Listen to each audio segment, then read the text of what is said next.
5대 제사, 구약의 5대 제사, 번제, 소제, 화목제, 속죄제, 속건제. 1장은 번제, 2장은 소제, 3장은 화목제, 4장은 속죄제, 5장은 속건제. 처음 드리는 제사, 번제, 소제, 화목제, 속죄제, 속건제. 기억나십니까? 안 나도 할 수 없고. 제사는 몇 개가 있어요? 5개가 있다. 이 구약에 있는 제사가 아니고 오늘 우리들에게 정말 필요한 예배 뿌립니다. 이거 정도는 알아야지. 이거 정도라는 게 말이 아니야. 반드시 알아야 돼. 예배의 가장 중심이 되는 번제. 죄인이 하나님 앞에 나갈 수 있는 영광스러운 예배. 그래서 감사와 기쁨과 헌신이죠. 소제, 화목제, 속죄제, 속건제. 번제는 예수님의 십자가의 죽으심, 십자가 신앙을 회복하는 거고 죄 용서를 받는 것입니다. 죄 용서를 받는 사람은 소제를 드리는 거예요. 천 열매를 가루로 만들어서 하나님 앞에 제사 드리는 것이죠. 얼마나 감동스러워요.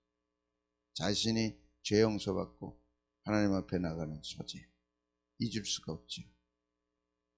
그래서 천 열매로 드리기 때문에 부활입니다. 십자가의 죽으심으로 죄 용서받고 첫 열매, 부활의 첫 열매가 되신 주님, 이제 우리를 만나주시고 또 예배를 받으시는데 예수님의 부활, 첫 열매, 부활신앙. 부활신앙으로 우리는 의롭다함을 받는 것이죠. 그래도 우리는 죄를 짓기 때문에 화목제사를 드리고 예배를 드려서 하나님과 하나 되는걸 잊어서는 안 된다. 하나님과 화목신앙 제사. 그 다음에 속죄제. 그 후로도 우리는 늘 죄를 짓기 때문에 예수님 구원 이후에 자범죄, 속죄, 그래서 성화, 또 속건제, 특별한 죄에 대해서 잊어버리기 쉽고 사소하고 또 지나쳐버릴 수 있는 죄에 대해서 제사로 용서를 받는 속건제, 성화에 관련됩니다. 그래서 사죄, 구원, 칭의, 구원, 성화. 오늘은 소제에 대해서 2장 1절 같이 한번 보겠습니다. 시작. 누구든지 소제의 예물을 여호와께 드리려거든 고운 가루로 예물을 삼아 그 위에 기름을 붓고 또 그 위에 유황을. 누구든지란 번제 때도 누구든지가 나왔습니다. 하나님의 언약 백성, 부르심을 받고 구원함을 받은 언약 백성들이 하나님 앞에 나와 예배를 드리는데, 특히 소제는 사제함을 받아 새롭게 된 백성들, 6월절 어린 양의 피로 구원함을 받고 피를 발라서 구원함을 받고, 신약에는 예수님의 십자가의 죽으심, 그 보혈의 피로 사제함을 받고 새롭게 된 백성들이 소제를 드리는 것이죠. 곡식의 첫 열매를 하나님 앞에 드릴 때 고운 가루로 만들어서 드립니다. 그래서 첫 열매, 가장 좋은 곡식, 첫 열매. 그래서 우리 인생에도 첫 것은 늘 하나님께 드리는 훈련을 해야 됩니다. 첫 것은 주님의 거예요. 하나님은 첫 것을 좋아해요. 끝것이 아니에요. 있으나 마나한 게 아니에요. 늘 있는 게 아니에요. 가장 귀한 것은 주님께. 소제의 정신이죠. 그래서 그걸 고운 가루로 만들어서 빻아가지고 기름을 바르고 섞고 유향, 향내나는 예물로 제사로 하나님께 바칩니다. 신약의 의미는 뭐냐? 요한복음 6장 51절에 나는 하늘에서 내려오는 살아있는 떡이니 사람이 이 떡을 먹으면 영생하리라. 내가 줄 떡은 곧 세상의 생명을 위한 내 살이니라 하십니다. 살아있는 떡, 고운 가루로 떡을 만듭니다. 고운 가루로 떡을 만들어서 하나님께 드리는 이것은 예수님 자신이 생명의 떡이시다. 우리는 이 떡을 먹음으로 영생을 얻는데 이 떡이 곧 주님의 살이시다. 피와 살. 그래서 이 떡을 먹으면 영생을 얻으리라. 이 잔을 마심으로 생명을 얻고 이 떡을 먹음으로 생명을 얻으리라. 이스라엘 백성들은 광야에서 만나를 먹어도 죽었지만 내가 주는 이 떡을 먹는 자는 영생하도록 생명을 얻게 됩니다. 그래서 죽음을 우리는 늘 감사해요. 죽음이 있으므로 영생에 들어가니까. 죽음 그러면 또 뭐 놀래가지고 자빠집니다. 죽음이 있음으로 우리는 영생을 들어가는 관문입니다. 영광의 문에 들어가는. 그래도 아멘을 안 하면 할 수 없고, 죽음만 오면 믿는 사람이나 안 믿는 사람은 똑같아. 죽음은 영광스러운 거예요. 죽음의 거대한 문을 통과해서 우리는 영생에 들어가는 찬란한 영생에 들어가는. 사모해야 돼. 죽기를 사모하고 죽는 걸 감사하고 영생에 들어가니까.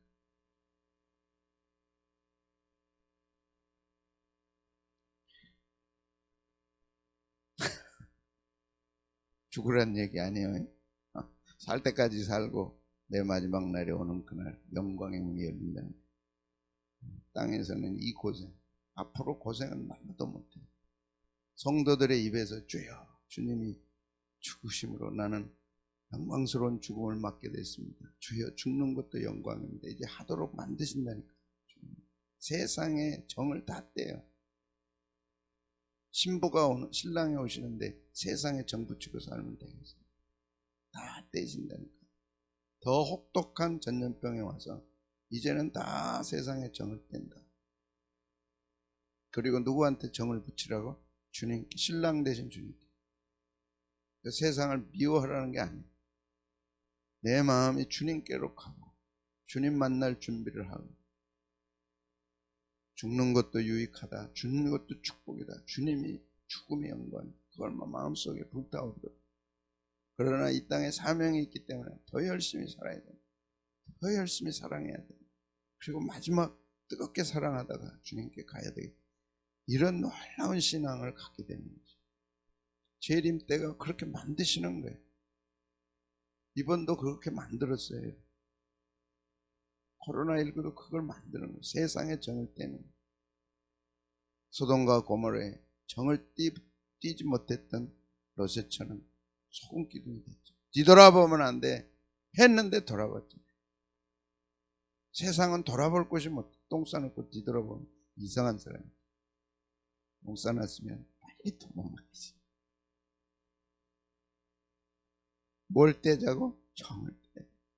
누구한테 붙여야 돼? 주님께 붙여. 그리고 내게 주신 사람들은 뜨겁게 살아. 정말 예수 믿는 분들은 다르고. 그래서 그들은 카타콤 속에 들어간 거예요. 왜 카타콤으로 들어가도록 하셨겠어요? 공동체입니다. 영광스러운 공동체입니다. 그리고 그들이 전염병을 이겨내고 로마를 청소하고 시체를 처리하고, 그런데 죽지 않았다. 우리는 죽음을 두려워할 자가 아니라니까. 생명의 떡을 먹으면 산다니까. 매일매일 산다니까. 왜 죽을 만한, 살만. 생명의 떡을 먹잖아요. 오늘도 이 말씀 먹는 게 생명의 떡이죠.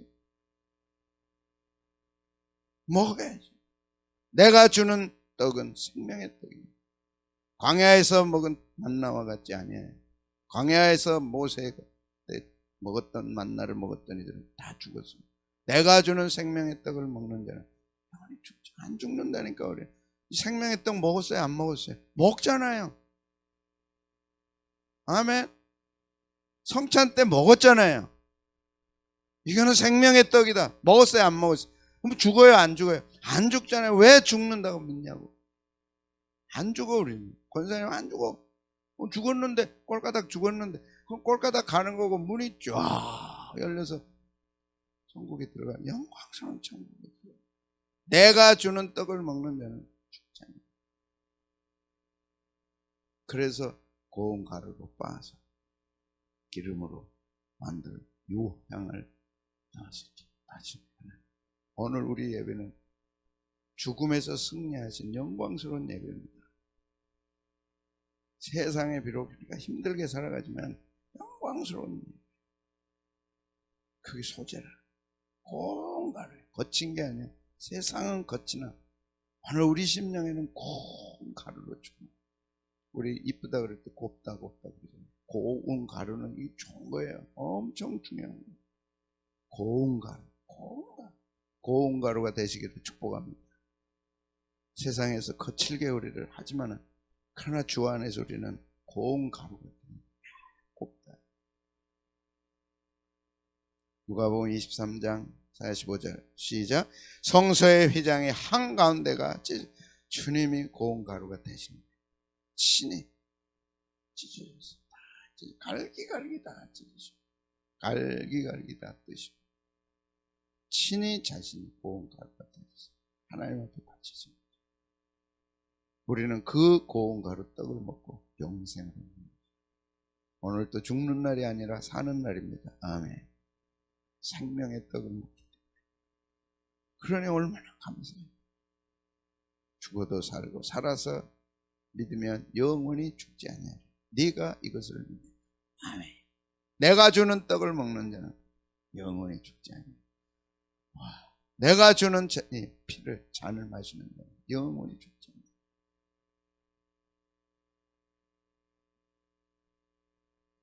그러므로 고린도 전서 15장 58절은 이렇게 말씀합니다. 시작. 그러므로 내 사랑하는 형제들아, 견실하며 흔들리지 말고 항상 주의 일에 더욱 힘쓰는 자들이 되라.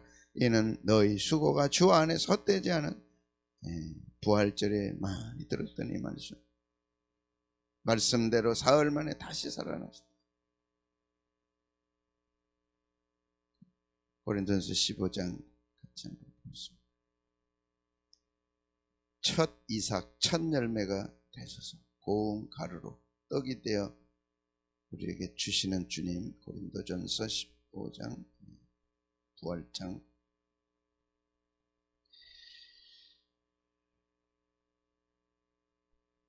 3절부터 내가 받은 것을 먼저 너희에게 전하였노니 이는 성경대로 그리스도께서 우리 죄를 위하여 죽으시고 장사 지낸 바 되셨다가 성경대로 사흘 만에 다시 살아나서 게바에게 보이시고 후에 12제자와 그 후에 500여 형제에게 일시에 보였느니 그 중에 지금까지 대다수는 살아있고 어떤 사람들은 잠들었어. 그 후에 야고보에게 보이셨으며 그 후에 모든 사도에게와 맨 나중에 만삭되지 못하여 난자 같은 내게도 보이셨느니라. 나는 사도 중에 가장 작은 자라. 나는 하나님의 교회를 핍박하였으므로 사도라 칭함받기를 감당하지 못. 그러나 내가 나된 것은 하나님의 은혜로 된 것이니 내게 주신 그의 은혜가 헛되지 아니하여 내가 모든 사도보다 더 많이 수고했으나 내가 한 것이 아니에요. 오직 나와 함께 하신 하나님의 은혜로라. 그러므로 나나 그들이나 이같이 전파하며 너희도 이같이 부활이 있기 때문에 오늘 주일이 있고 부활이 있기 때문에 새벽기도가 있는 거죠. 부활이 있기 때문에 소망이 있죠. 죽어서만 소망이 있는 게 아니라 부활하신 주님이 오늘 또 우리와 동행하시죠. 엠마오로 가는 제자들에게도 동행하셨어요.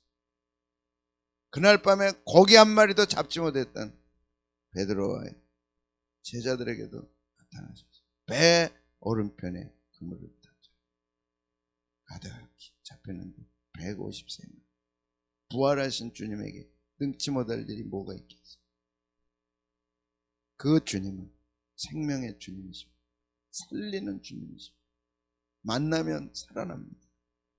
지치고 피곤한 이들이 살아나는, 그분이 생명의 떡이죠. 살아나셨기 때문에 생명의 떡이 되는 게 아니에요. 영원한 주님이 되신 거죠. 만왕의 왕 만주의 주가 되셨어요. 그래서 부활이 없다면 이렇게 된다. 잠깐 봅니다. 12절 시작. 그리스도께서 죽은 자 가운데 다시 살아나시다 전파되었거늘 너희 중에 어떤 사람들은 어찌하여 죽은 자 가운데 부활이 없다 하느냐. 만일 죽은 자의 부활이 없으면 그리스도도 다시 살아나지 못하셨으리라. 그리스도께서 만일 다시 살아나지 못하셨으면 우리가 전파하는 것도 헛것이요 또 너희 믿음도 헛것이며 또 우리가 하나님의 거짓 증인으로 발견되리니 우리가 하나님이 그리스도를 다시 살리셨다고 증언하였습니다. 만일 죽은 자가 다시 살아나는 일이 없으면 하나님이 그리스도를 다시 살리지 아니하셨으리라. 만일 죽은 자가 다시 살아나는 일이 없으면 그리스도도 다시 살아나는 일이 없었을 테요. 그리스도께서 다시 살아난 일이 없으면 너희 믿음도 헛되고 너희가 여전히 죄 가운데 있을 것이라. 또한 그리스도 안에서 잠자는 자도 망하였으리라. 만일 그리스도 안에서 우리가 바라는 것이 다만 이 세상의 삶뿐이면 모든 사람 가운데 우리가 제일 불쌍한 자, 새벽에 와서 고생할 필요도 없고. 새벽에 고생 아니지, 좋지 않으냐? 아멘. 그러면서 뭐라고 말씀하세요? 그러므로 사랑하는 형제들, 견고하며 흔들리지 마. 우리는 세상 사람과 다르다니까. 세상 사람의 가는 길로 가는 게 아니에요. 우리는 부활하신 주님의 길로 가는 것이죠. 부활의 첫 열매가 되시고 고운 가루가 되셔서 생명의 떡이 되시고 오늘 우리에게 주시죠. 생명의 떡. 세상의 떡만 바라보고 살 우리가 아니라 생명의 떡을 먹고 살아갈 우리들입니다. 사람이 떡으로만 사는 게 아니에요. 주의 입에서 나오는 말씀으로 사는 것이다. 이 떡을 먹으면 오늘 힘이 불끈 납니다. 주여 이 떡을 주사 오늘도 먹게 하시옵소서. 그래서 말씀을 받은 자는 생명의 떡을 먹은 자, 말씀이 들려오는 자는 생명의 떡이 오는 자.